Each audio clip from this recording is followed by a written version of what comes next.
Welcome to Creative Conversations, a podcast exploring contemporary art, science and friendship.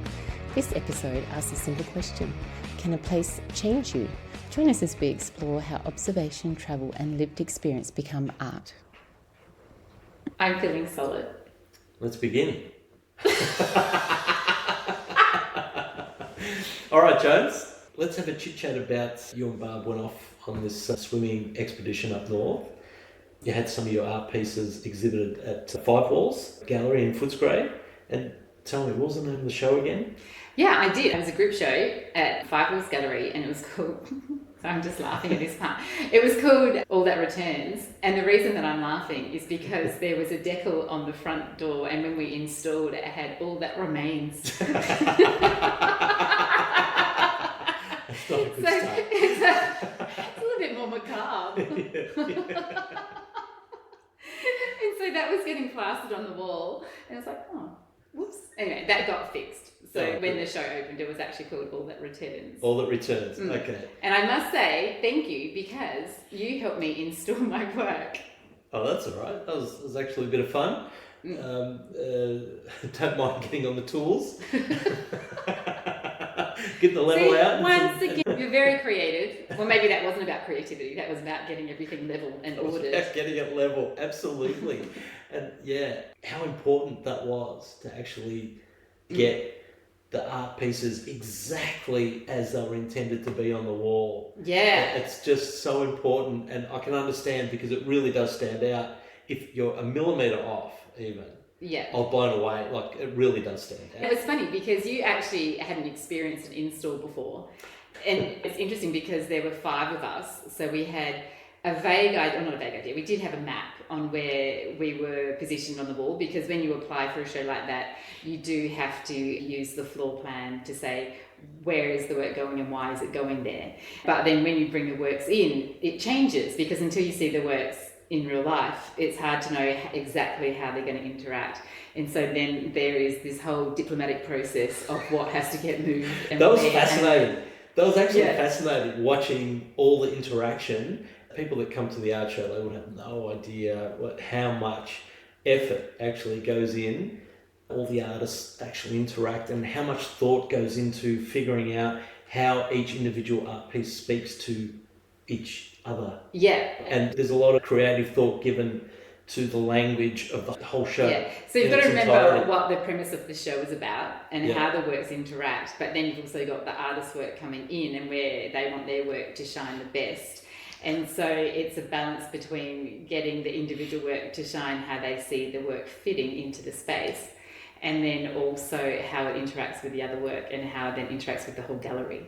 Yeah. And so it was quite the juggle. In fact, I think we got to the gallery at 11 in the morning, 11s, 10s. Yeah, and we weren't actually really 11, hanging the work until...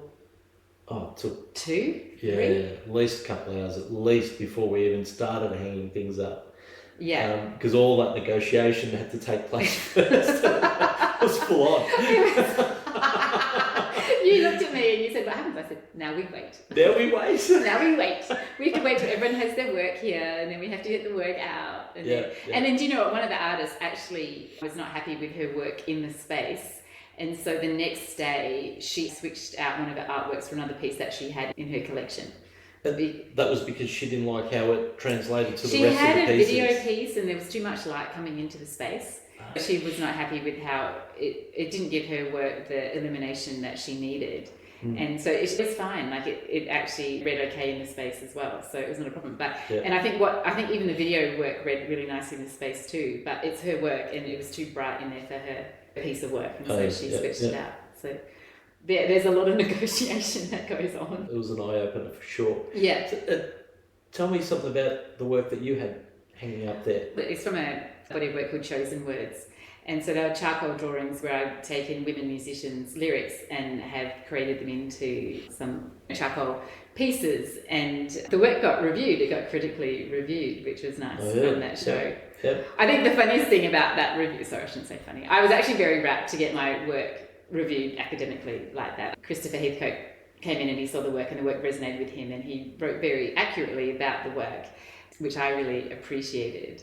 But I think the interesting thing is that he called me a young artist. We'll take that. Well, I don't know. Chalk one up for the Gen Xers. Take one of the Gen Xers. I'm not sure whether he actually thought I was a young, or it is that thought process that an artist's maturity goes based on their CV, not on their age. Oh, I see. Okay. Yeah. Yeah, take it. Take it. Is it like counting in dog years but in reverse? Like you said, Gen X. Gen X. Don't add extra 7 years for every one of my years. No, we're I'd not be going to like do that. Gandalf's age in Lord of the Rings. No, we're not that far. We're not that far. Or gone yet. Dumbledore in Harry Potter. Yeah. We're still having fun. We're still having chugging fun. along. Yep. So your pieces that you had there are well received. It was a pretty good turnout as well. So that was just before you headed up north, as I mentioned before, with my lovely wife. I did. It was with your lovely wife. I went. Yeah. You helped me install a show. Barbara. Hey, Barb. Hi, Barbs. Yeah, we had a great time. Yeah, that's right. So I've been travelling with your lovely wife, which we haven't gone travelling together before. All of us have gone travelling together, but Barbs and I haven't gone travelling together. Yep. And you actually started this trip in process. Like, that was your doing, because Barbs wanted to go swimming and she wanted you to go swimming, and you don't I swim. swim like a stone. So It's like a rock. I just walk along the bottom. There's no point. But, when Barbara mentioned that she'd love to do that and visit the ocean rock pools in Sydney and up the coast heading towards Newcastle, it seemed like an obvious fit to me. That why wouldn't you go swimming with our good friend, who's an avid swimmer as well? Why wouldn't you just go out on safari with Rebecca Jones? Yeah. That's the way to go. I'm all for adventure. You know that, Sanji. I'll be like, where are we travelling? Where are we going? Let's go. I've bought the tickets. Let's go. You guys had a wonderful time. It was a great cultural experience as well. Yeah. And the purpose of the trip was you were exploring your art as well. Well, when you said, "Oh, would you like to go swimming?" and I thought, "Well, great, I can commandeer Barb's holiday and turn it into work," because for me that's not working, right? That's actually fun exploring. So it was a great opportunity because I've always had a swimming theme. My first exhibition that I did 7 years ago was actually of people swimming in the pool, and so That's there's right. that I remember idea. those pieces. Yeah, and they still resonate now. Like, I had some pieces that I recently sold, and they were snaveled up in quick time, and We bought one. you bought one. You bought one, yeah. Yep. And I think it's the idea of movement. That's what I like about it. In my work, there's always a lot of movement. Wings flying, swimming. Yeah. I don't know. Breaking biases. Movement. Yeah. Yeah. So it was a good opportunity. And when I create artwork, I like to experience it from life. Like, I feel that I need to investigate it, almost a bit science-like, where, like, how does this work? Why does that work? Why does it do that? Do I want it to do that? And so We always come back to that, don't we? We do. The transect between science and art, it happens a lot when we discuss things. I just find that remarkable. do you think it's just, I don't know whether, do you reckon it's just the idea of being curious? Yeah, I do. And it's ultimately, seeking of truth. Scientists may say it's seeking of fact. But, you just want to find out what's actually happening out there. And I think artists and scientists are both on the same mission. That's what I think. Yeah, maybe that's it. Sorry, And you I think I've just quoted Star Trek. Sorry about that. You quote Star Trek. I think so. Say it again. We're all on the same mission. You're such a film buff. How many more quotes can we get in throughout the rest of the... According to my daughter, that's all I've got. I'm just one long film quote after Does she then call you unoriginal? Well, I think that's the implication. inference, yeah. That's so mean. Sorry, I said it. But we're Gen X's, right? Movies were all the rage when we were coming through. Like, it was just fascinating to immerse yourself in a film and then rattle off one-liners to your mates. It was just the way it was. It almost gave you cultural cachet. If you could reference a movie, in a moment in time, isn't that just called like a meme now? Yeah, but it's funny you mention cultural cachet. Like, we all kind of went and watched the same things, right? But whereas now, like, I think that's very different. There's so much choice in the entertainment world. Yeah, you so can many stream. You devices. don't really know what your friends are all watching, and so we don't all have or the kids coming through now don't really have the same cultural experience all the time. It's different. Well, then you really have to have your clique sorted then, don't you? You're saying like the kids these days, like. Mate. I can't keep up with my daughter. She says stuff and then I just go, I don't know what that means. I don't even try and understand it. So then I look old anyway. Yeah. I'm sure you've been caught out with your old 6 Oh no, I am all over 6'7". Yeah, I totally get it. I still don't know what it means, but I get laughed at a lot at home. So. Anyway. 6'7". I digress. Anyway, so you trip away. Tell me about the art. Yeah. Yes. So Barb and I, we went to the eastern beaches, northern beaches of New South Wales, and then we ended up in Newcastle. Yep. Each place, for me, I was drawing, I was painting digitally in each place. Cool. And then I've got this work that I need to bring together and then create a new piece of work from that. And what I was looking for in each area, I think, because also each pool has a very strong community. Say Bronte, Bondi, Wiley's, MacGyver's. They're all in the space of probably like a 5 kilometre stretch of coastline. Yep. But they are all very different community and different people, different vibe, frequency each one. And so when I go drawing there, you need to consider that and put that in. How do you go about capturing a cultural essence, if you like, for a community? I just don't know where I'd start for something like that. Well, I have to start with my experience. I mean, they might not be successful, right? Like it might not shine through. Like I don't know. I think that's why I'm a little bit nervous being in Victoria. I don't have access on tap to go back to the pool and draw it. Okay. So I'm a little bit nervous about that because you can reference Barb's diaries. Yeah, Barb wrote and I drew. Yeah. And it depends on the day as well because the weather would have an impact on it. And the geography has an impact on the work that I'll create. So I remember Bronte very clearly. Bronte Pool is amongst these rocks and it's on a very busy walkway between Bondi and Coogee. Yeah. But it's a very circular man-made shape in amongst these very organic rocks. And so the shape of the pool is really important. And also what makes it interesting with Bronte is they've got swimming lines on the bottom of the pool. And so the shapes of that in regards to creating a dynamic artwork. With rock pools. With rock pools. They wouldn't be straight, would they? It's not a treasure hunt. Although you guys said one of the ocean rock pools you saw an octopus. Oh yeah, perhaps it was great at finding octopus. There was marine life, but how does that happen? How does marine life get into a pool that's not part of the ocean? Like it's separate to the ocean? Oh, well the waves can still crash in. And so poor the waves, octopus. the poor octopus, no, those can come in. And so, I mean, in some of the pools like Wiley's particularly, and even in Newcastle, there was the Bogey Hole, which I love as well. They don't have concrete bottoms. Some of the pools just have the natural rock base on them. Yep. And so that's where you can find octopi. But I would never find them at Barb's. Barb's found heaps. She was like in the groove. And so they sort of nestle in little nooks and things. And that's what makes it so exciting. So I don't think I'd really get many laps in on those sorts of pools. There's too much to see. Whereas like in Bronte Pool and I think even Bondi, they've got a concrete base. And so they're actually built into the natural landscape and the waves do crash in and they probably have a drain and they drain the pool regularly to get fresh water in when it doesn't crash over. Mm-hmm. But they don't necessarily have marine life in the ones that have the concrete base. Okay. Yeah. So they have different vibes. So what was your subject matter with your drawing and painting on this trip? Was it swimmers or was it landscape shots? Yeah, I think it's a bit of both and what I hung my eye on. And I didn't spend hours drawing because I was too busy on holiday. I was too busy working on holiday. Yeah. Working.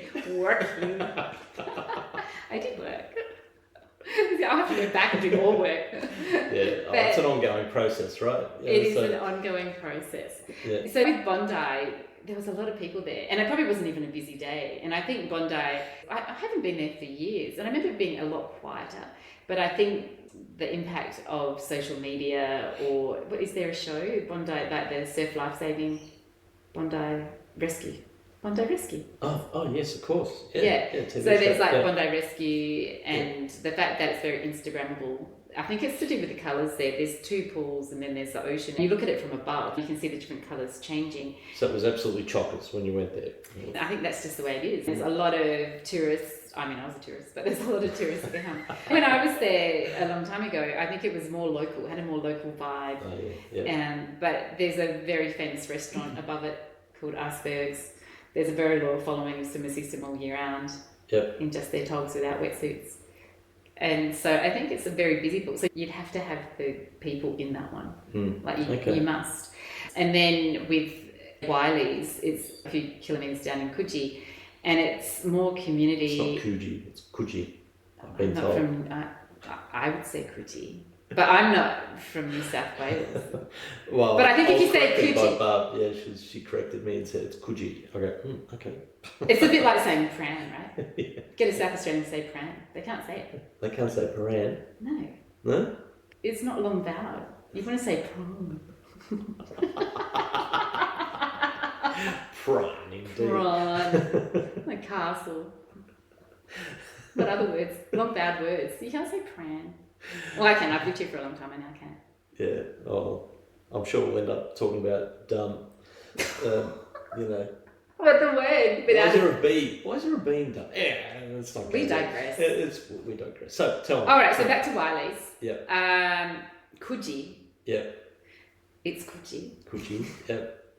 It's very community orientated, but I went on a day that was quite rainy, and so there weren't many people around. I'd have to go back on a more sunny day, and I think there'd be a lot of people sunbaking and relaxing and enjoying the space. Yeah.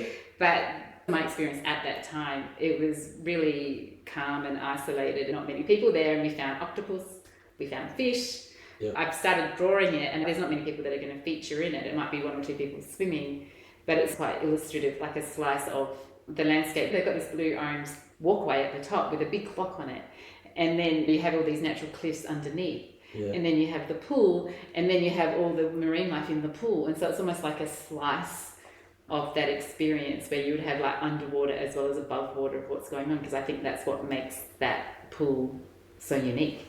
Okay. Yeah, so it just depends. And so back to Bronte, that's very geometric shape. I just do the pool and the lines. I think it speaks for itself. Whether there's people in it, I think it would just upset my vision. I don't want people in the Bronte pool. People, come on. It sounds so unsociable. It does. We're allowed to be unsociable, like I said, with Gen X's. Is that part of the role of being a Gen X? Apparently, I've heard that's a thing. What do you mean? Gen X's are quite, happy to exist on their own terms. They don't need to fit in with every other gen. Well, that's nice. Yeah. I think I prefer it and that way. I think that's probably true. Because I just prefer it that way. Yeah. You're where you belong. It's fine. I'm in the right decade. Yeah, absolutely. Well, that's great. It sounds like you had a great time. Had a great time. Now the panic is on for me to quickly turn it around and get the work made. Yeah. Because that's the other thing. I always like that part of the initial creative process. It's exciting because there's so many possibilities. And then you've actually got to lock in and then create it. And then not only do you have to do that, but then you have to then promote it, and you have to get a gallery, and then you've got to get people to see it, and then... Yeah. Do you know what that is? Goodness gracious, time's up. That's unbelievable. That is so funny. How does the time fly like that? Time flies as always, but when we have a yabba. Yeah, we've explored what we wanted to explore, so... we'll do another one next time. Let's go eat. Let's go eat. Done. Done. Ciao. Thanks for listening to Creative Conversations. If you enjoyed the conversation, follow the podcast and join us next time as we continue exploring art, science and friendship.